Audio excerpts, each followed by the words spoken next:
శ్రీమాత్రే నమః. జూలై నెల రాశి ఫలితాలని మనం తెలుసుకోబోతున్నాం. అంతకంటే ముందు జూలై నెలలో పర్వదినాలు ఏమేమి ఉన్నాయి అని ఎత్తుకుంటే ఆషాఢ మాసం, శ్రావణ మాసం అనుబంధంగా ఉన్నటువంటి పర్వదినాల్లో జూలై 6వ తారీఖున తొలి ఏకాదశి, అంటే ఇప్పటి నుండి మొదలు పెడితే మహాశివరాత్రి వరకు పండగలే, ప్రతి నెల పండగలే, పూజలే, వ్రతాలే ఇవే ఉంటాయన్నమాట. జూలై 6వ తారీఖున తొలి ఏకాదశి, జూలై 10వ తారీఖున గురు పౌర్ణమి, జూలై 14వ తారీఖున సంకష్టహర చతుర్థి. వెంటనే శ్రావణ మాసం కూడా వచ్చేస్తుంది. పండగలు ప్రతి ఒక్కళ్ళు కూడా వస్తున్నటువంటి పండగలన్నింటినీ దృష్టిలో పెట్టుకొని ఏ రకమైనటువంటి రిచువల్స్, ఏ పద్ధతుల ప్రకారం చేయాలో ఆ పద్ధతి ప్రకారంగా చేసుకోండి. ఈ జ్యోతిష్యం అనేది ప్రతి ఒక్కరికి కూడా నాకు ఈ నెల ఎలా ఉంటుంది, నాకు వ్యాపారం బాగుంటుందా, నాకు ఉద్యోగం బాగుంటుందా, నాకు వివాహం అవుతుందా, నేను రాజకీయాల్లో బాగుంటానా, నాకు సంతానం అవుతుందా, అందరికీ అన్ని రకాలైనటువంటి క్వశ్చన్స్ ఉన్నాయి కదా. వాటికి అన్నిటికీ ఈ నెల గోచార గ్రహస్థితులు ఎలా ఉందో కూడా చెప్తున్నాను. బాగా గుర్తుపెట్టుకోండి. జాతకం పడుతున్న వర్షానికి ఒక గొడుగు మాత్రమే, కానీ జాతకం జీవితం కాదు. ఈ నెల గ్రహస్థితులు: రవి జూలై 16 వరకు మిథునంలో ఉండి తర్వాత కర్కాటకంలోకి ప్రవేశిస్తున్నారు. కుజుడు జూలై 26 వరకు సింహంలో ఉండి తర్వాత కన్యా రాశిలో ప్రవేశిస్తున్నారు. బుధుడు ఈ నెలంతా కర్కాటక రాశిలో ఉంటున్నారు. గురుడు ఈ నెలంతా మిథున రాశిలో ఉంటున్నారు. శుక్రుడు జూలై 24 వరకు వృషభ రాశిలో ఉండి తర్వాత మిథున రాశిలోకి ప్రవేశిస్తారు. శని ఈ నెలంతా మీనరాశి, రాహు ఈ నెలంతా కుంభరాశిలో ఉంటారు, కేతు ఈ నెలంతా సింహరాశిలో ఉంటారు. గోచార గ్రహస్థితులు బట్టి ఈ నెల రాశి ఫలితాలని ప్రిడిక్ట్ చేయడం జరుగుతుంది. మీ వ్యక్తిగత జాతకానికి ఇది ఒక 30 నుంచి 40% మాత్రమే వర్తిస్తుంది. మీ వ్యక్తిగత జాతకం మీ పరిసర ప్రాంతాల్లో ఉన్నటువంటి గురువుల్ని సంప్రదించి జాతకం చెప్పించుకోండి. లేదా మా ద్వారా చెప్పించుకోవాలనుకుంటున్నారా, కింద కనబడుతున్నటువంటి మా నెంబర్కి వాట్సప్ చెయ్యండి. జ్యోతిషాస్త్రరీత్యా ద్వాదశ రాశుల్లో 6వ రాశి అయినటువంటి కన్యా రాశి మిత్రులారా, ఉత్తరా నక్షత్రం 2, 3, 4 పాదాలు, హస్తా నక్షత్రం 1, 2, 3, 4 పాదములు, చిత్తా నక్షత్రం 1, 2 పాదాలకు జన్మించిన మీరు కన్యా రాశి వారిగా పరిగణించబడుతున్నారు. ఈ జూలై నెల మీకు శుభాశుభ ఫలితాలు ఎలా ఉన్నాయంటే చాలా వరకు అనుకూలమైనటువంటి పరిస్థితులు చెప్పచ్చు. సంపాదన బాగా పెరుగుతుంది. ఇంతింతే వటుడింతే అన్నట్టుగా గొప్పగా ఉంటారు. ఆకస్మిక ధన ప్రాప్తి, ఆస్తిపాస్తులు విలువ పెరుగుతుంది. ఆస్తులు కలిసి వచ్చే అవకాశాలు ఉన్నాయి.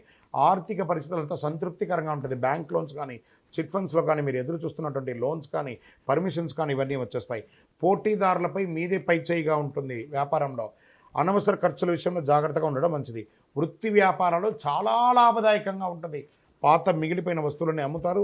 Expansion of your business franchise మోడల్లో కానీ, బ్రాంచ్ల మోడల్లో కానీ పెరుగుతాయి.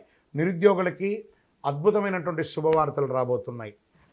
ఉద్యోగంలో అన్ని విధాలుగా పురోగతి. ఉద్యోగంలో పై అధికారుల నుంచి ప్రశంసలు కూడా, పనిచేసినటువంటి ఉద్యోగుల్లో కూడా ప్రభుత్వ రంగం లేదా ప్రైవేట్ రంగంలో ఉన్నటువంటి ఉద్యోగస్తులు, స్త్రీ పురుషులు ఎవరికైనా ఇది చాలా యోగకాలం అని కూడా చెప్పచ్చు. ఉమెన్ ఎంటర్ప్రైనర్గా కూడా మారే అవకాశాలు చాలా బాగా ఉన్నాయి. ఉద్యోగ వివాహ ప్రయత్నాలు, నూతన ఉద్యోగం, నూతన వివాహం కోసం ప్రయత్నాలు చాలా మంచిది. స్పందన ప్రతి దాని మీద వెంటనే దొరికే అవకాశాలే. ప్రేమ వ్యవహారాల్లో కొంచెం ఆచితూచి వ్యవహరించండి. కుటుంబ విషయాల్లో చాలా అనుకూలం. కుటుంబంలో శుభ కార్యక్రమాలు జరిగే అవకాశాలు ఉన్నాయి. కొత్త దుస్తులు మరియు ఉపకరణాలు చేరుతాయి. మనసులో విశ్వాసం బాగా పెరుగుతుంది. ఆహా, నాకు ఈ నెల బాగుంది, నేను బాగా విశ్వాసంగా ఉంటానని పెరుగుతుంది. విద్యార్థులు బాగా శ్రమ పడితే అద్భుతమైనటువంటి ఫలితాలు వస్తాయి. కమ్యూనికేషన్స్ కూడా బాగా పెరుగుతాయి. ఆరోగ్యం మాత్రం మిశ్రమంగా ఉంటుంది. శరీర నొప్పి మరియు ఆర్థరైటిస్ ఏమైనా ఉంటుంది కదా, అది, కడుపు ఉబ్బ సమస్యలు, జీర్ణ ప్రక్రియ, ఉబ్బసం, యాసిడ్ ఇవన్నీ కూడాను అయ్యే అవకాశాలు ఉన్నాయి. గ్యాస్ట్రబుల్స్ అవన్నీ కూడాను. రాజకీయ నాయకులకి చాలా మంచి అవకాశాలు ఉన్నాయి. షేర్ మార్కెట్ కూడా చాలా బాగుంది. మంచిగా చక్కగా ఇంట్రాడే కానీ, ఫ్యూచర్స్ కానీ, ఆప్షన్స్ కానీ ఆడకండి. లాంగ్ టర్మ్లో పెట్టుకోండి. మ్యూచువల్ ఫండ్స్లో పెట్టండి, అవన్నీ కూడా బాగుంటుంది. మీడియా రంగం వారికి చాలా బాగుంది. ఐటీ సాఫ్ట్వేర్ రంగం వారికి శుభకాలం అని కూడా చెప్పచ్చు. అనుకూలం ఏదంటే, ఇంత అనుకూలం ఉన్న సమయంలో కాస్త ఈ 2 రోజులు కూడా గుర్తుపెట్టుకోవాలి.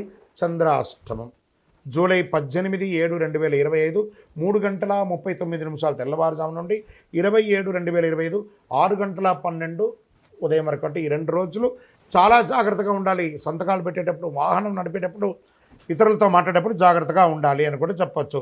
సానుకూలమైనటువంటి రోజులు జూలైలో 1, 3, 6, 9, 12, 16 ఈ తారీఖులంతా మీకు బాగుంటుంది.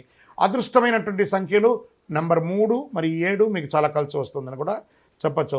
ఈ నెల ఆరాధించవలసినటువంటి దేవుడు ఆంజనేయ స్వామి వారికి మరియు మహాశివుడికి పరమేశ్వరుడికి పరిహారం ఏం చేయాలి? ప్రతి సోమవారం శివస్తుతి పఠించండి, హనుమాన్ చాలీసా వినండి, మంచిది. మీ కులదైవం దేవాలయంలో పోయి నమస్కారం చేసుకుంటూ మీకు ఉన్నటువంటి వయస్సు ఎంత ఉందో అన్ని దీపాలు వెలిగించండి. మీ యొక్క చాలా అద్భుతమైనటువంటి పరిహారాలన్నీ కూడా పొందుతారు. మీ యొక్క సంపూర్ణ జాతకం తెలుసుకోవాలనుకుంటే ఈ కింద కనబడుతున్నటువంటి నెంబర్కి వాట్సాప్ చేయండి. జాతకం తెలుసుకోవాలని మీ యొక్క date of birth, time of birth, place of బర్త్తో మరియు మీ సమస్యలని తొలగి ఆనందంగా ఉండడానికి అతి శక్తివంతమైనటువంటి కరుంగాలి మాల ఒక 48 రోజులు పూజ చేసి మన దేవాలయంలో చండీ సుదర్శన హోమాదులు చేసి సంపుటి చేసి ల్యాబ్ టెస్ట్ చేసి మరీ సిద్ధంగా ఉంది. ఈ కింద నెంబర్కి వాట్సాప్ చేయండి. అద్భుతంగా ఉంటారు. విజయోస్తు.